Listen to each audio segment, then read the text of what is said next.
അമേരിക്കയിലെ വാഷിംഗ്ടണിലെ നാഷണൽ മോളിൽ നവംബർ 14-ന് പതിനായിരക്കണക്കിന് പ്രകടനക്കാരാണ് ഇസ്രായേലിന് ഐക്യദാർഢ്യമറിയിച്ച് മാർച്ച് ഫോർ ഇസ്രായേൽ സംഗമത്തിൽ അണിനിരന്നത്. ഇസ്രായേലിൽ നിന്ന് ഹമാസ് ബന്ദികളായി കൊണ്ടുപോയവരെ മടക്കിയെത്തിക്കുക, ലോകമെങ്ങും വർദ്ധിച്ചിരിക്കുന്ന യഹൂദ വിരുദ്ധതയ്ക്കെതിരെ സ്വരമുയർത്തുക എന്ന മുദ്രാവാക്യങ്ങൾ മാർച്ച് ഫോർ ഇസ്രായേൽ വേദിയിൽ അലയടിച്ചു.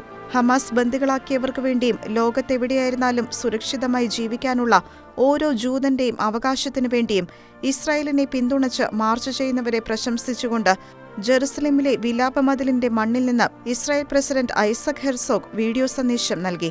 എല്ലാറ്റിനുമുപരിയായി തിന്മയ്ക്കുമേൽ നന്മയ്ക്കായി, രക്തദാഹത്തിനുമേൽ മാനുഷിക ധാർമ്മികതയ്ക്കായി ഞങ്ങൾ ഒത്തുചേരുന്നു. ഇരുട്ടിനുമീതെ വെളിച്ചത്തിനായി ഞങ്ങൾ സഞ്ചരിക്കുന്നു എന്ന് അദ്ദേഹം പറഞ്ഞു.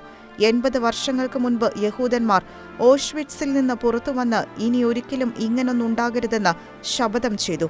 ഞങ്ങളുടെ പൈതൃക അവകാശമായ രാജ്യത്തിനു മുകളിൽ നീലയും വെള്ളയും പതാക ഉയർത്തിയപ്പോൾ ഞങ്ങൾ ചെയ്ത ആ പ്രതിജ്ഞ ഇസ്രായേലിൽ ഹമാസ് തുറന്നുവിട്ട ക്രൂരമായ ആക്രമണത്തിന്റെ പശ്ചാത്തലത്തിൽ വീണ്ടും ആവർത്തിക്കുന്നു. യഹൂദ ചരിത്രത്തിൽ ഒരിക്കൽ കൂടി ഞങ്ങൾ ആവശ്യപ്പെടുന്നു, ഞങ്ങളുടെ ആളുകളെ പോകാൻ അനുവദിക്കുക എന്നും അദ്ദേഹം പറഞ്ഞു. കളിച്ചുല്ലസിക്കുന്ന ബാലന്മാരെ കൊണ്ട് നഗരവീഥികൾ നിറയും. വൃദ്ധന്മാരും വൃദ്ധകളും പ്രായാധിക്യം മൂലം കയ്യിൽ വടിയുമായി ജെറുസലേമിന്റെ തെരുവുകളിൽ വീണ്ടും ഇരിക്കുമെന്ന് സക്കറിയ പ്രവചനം ഉദ്ധരിച്ചുകൊണ്ട് പ്രസിഡന്റ് ഹെർസോഗ് പ്രസ്താവിച്ചു. We come together to march for good over evil, for human morality over bloodthirst.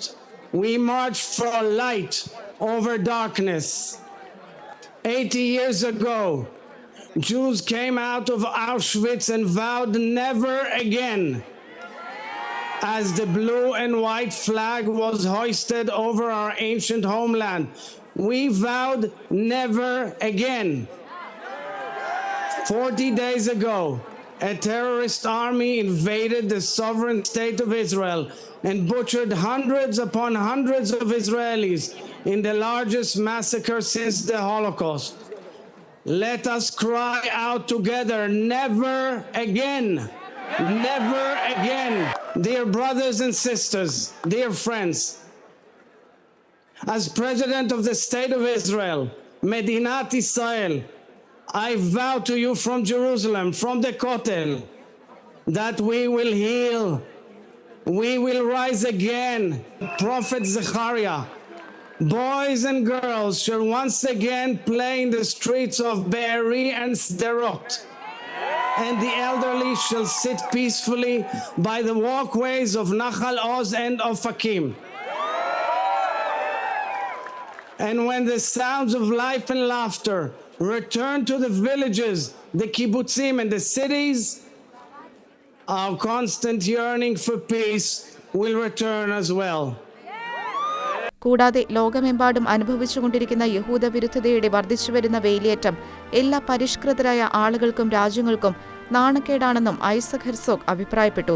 Israel രാഷ്ട്രത്തിന്റെ പ്രസിഡന്റ് എന്ന നിലയിൽ ജെറുസലേമിൽ നിന്നും ഞാൻ പ്രതിജ്ഞ ചെയ്യുന്നു, ഞങ്ങൾ വീണ്ടും ഉയർത്തെഴുന്നേൽക്കും. ബന്ദികളെ സുരക്ഷിതമായി തിരിച്ചെത്തിക്കുന്നതിനും പരിക്കേറ്റവരുടെ പൂർണ്ണ സൗഖ്യത്തിനായി പ്രാർത്ഥനകളും നടത്തപ്പെട്ടു. ഇസ്രായേലിലെ ജനത്തെ ഇല്ലായ്മ ചെയ്യാൻ ആർക്കും സാധിക്കില്ലെന്ന് അനുസ്മരിപ്പിക്കുന്ന വിലാപമതിലിന്റെ മണ്ണിൽ നിന്നാണ് താൻ സംസാരിക്കുന്നതെന്നും ഇസ്രായേൽ പ്രസിഡന്റ് കൂട്ടിച്ചേർത്തു. ഇസ്രായേലിന്റെ ദേശീയ ഗാനം 10,000 കണക്കിന് വരുന്ന ജനസഞ്ചയം ഒന്നുചേർന്ന് ആലപിക്കുകയും ചെയ്തു.